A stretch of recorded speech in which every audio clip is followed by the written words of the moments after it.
Hello everybody, it's Malcolm Watson here, coming live to you from Warfield in Berkshire in the UK.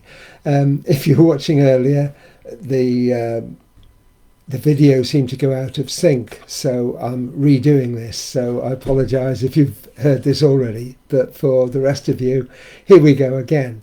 If you're watching live, please say hello. If you're watching on replay, let me know on replay. And if you're brand new, you've never seen any of my videos before, please let me know, because I will get in touch with you in the comments. And of course, I will get back to everyone. I do appreciate your time. So today I'm talking about 3 things that can help you if you're struggling. Do you realise that everybody who's successful and continues to be successful has struggled at some time in their career? We've all heard of overnight sensations and so on, but they usually don't last. The ones who last have gone through difficulties. So if you're going through difficulties at the moment, or have been, or maybe even it helps because something may happen in the future, I hope what I say today will hearten you and help you. We're all given one life, and we make the best we can of it. And there's a difference between those people who are successful and those who aren't. And the ones who are successful and stand out for the rest are the ones who are the risk takers, the ones who are willing to explore, the ones who say, I wonder. And those are the ones that actually make it successful. And what I'm going to do today is talk about 3 people who struggled in their lives and ultimately became successful, and from that to give 3 tips. Like I said, life is given to us all. We've all got the same opportunities, and our job is to do all we can. Our job is to help all we can. Our job is to go as far as we can, and our job is to learn all we can. And if we do that on a daily, on a constant basis, yearly, year in, year out, we will be more successful than if we don't. So that's the start: to do all we can, to learn all we can, to help all we can, and to go as far as we can. There are 2 types of people, and we know that. There are people who are half empty, and there are people who are half full. And the half empty people are the people who say, oh, it's not for me. It's okay for you. It works for you, but it's not for me. I'm okay. I'll just stay where I am. And the half full people say, oh, that sounds interesting. Tell me more. And that's all you've got to do, is be inquisitive and ask, tell me more. You're not committing to anything, but what you are doing is showing an interest. And if you show an interest in things, you will find out about more things in life. So 3 people that are inspirations in their own way. And the first one is the founder of the Honda company, Soichiro Honda. And he really struggled in his early life. First of all, he went to Toyota with his ideas, and they said it wouldn't work. His factory was destroyed twice, once by bombs and once by fire during the war. Because after the war he had no petrol for his cars to test them, and the first motorbike he tried, everyone laughed at, because it was, I guess, what we'd call a moped nowadays, or an electric bike. He converted an ordinary pedal bike and put a motor on it, and people laughed. But in, I think it was 1960, he came over to the TT with his team, and he watched the British bikes, the Triumph, the Norton, and all the successful BSA, Matchless and so on. And he went away, and next year he came back to the TT, and Honda won.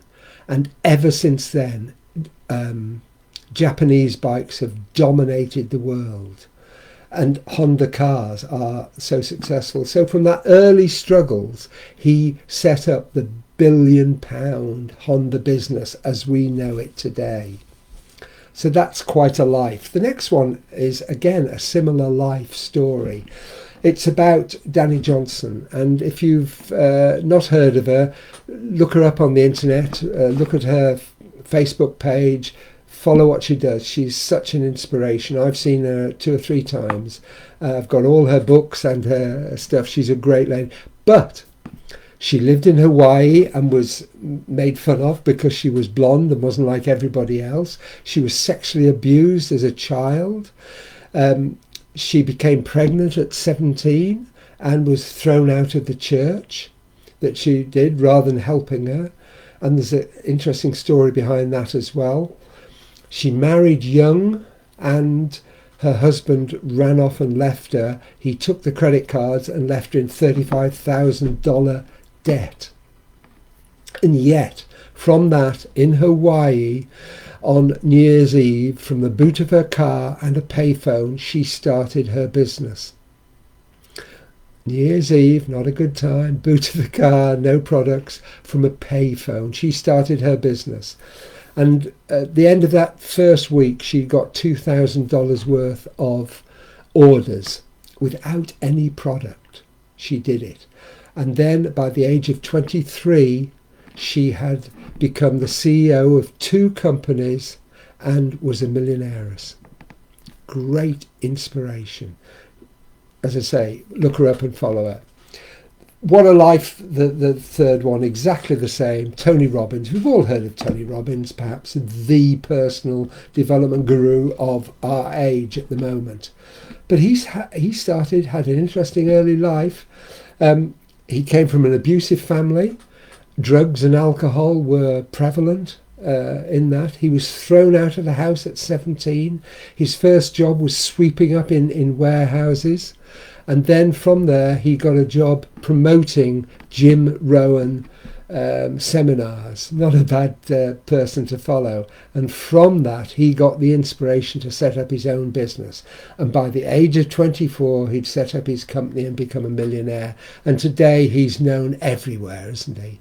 Tony Robbins, one of the greatest. So I said 3 people, 3 tips. Honda, Danny Johnson and Tony Robbins. What inspiration. And what do these people have in common, which are the 3 tips, the golden nuggets from this? First of all, they don't let the environment affect them. They don't let outside environment affect what they're doing. Secondly, they don't let setbacks, naysayers, negative people get in their way. But what they do have is a burning desire, a drive, a belief, and they keep going. And that's what we need to do. Those are the 3 things. If you're going through difficulties in your life, these are the things you need to do. Don't let the environment affect you. And I know it's difficult at the moment. There's a pandemic going on still, and it affects lots of people. It's affected lots of families, work, and health, and so on. I know it's difficult, but keep that belief, keep on going through, because that's so important. Don't let things go. So whatever you're doing, whatever struggle you have in your life or you've had in your life, keep on going through. Don't let other people and events and outside influences affect your success. That's the most important way. Don't let them get in the way. They are outside your control. You control yourself. You are responsible for yourself, and you are the one who are going to succeed. Just do it. Keep on doing it until you get there. So that's it for today. Thank you very much for your time. I really appreciate each and every one of you. If you want to know more about me and 1-for-1 Gold and saving in gold, it's a great time to be involved in the business I'm in. And there are lots of other businesses, of course, that people are finding out about at the moment. And the great thing about internet businesses is they're teams, and those people can support and help you if you are struggling. And that's what we're talking about today, helping others. So remember that. Thank you for your time. I'm here usually on a Wednesday, but next week it's going to be on a Thursday because I'm away for a couple of days. So next week, Thursday, 12:30 British Summer Time, as a one-off, a special, which will be well worth seeing, I'm sure. So until then, like I say always, look after yourself, stay safe, look after those you love and those you care for, and help everybody you can. This is Malcolm Watson saying thank you again, and speak to you again soon.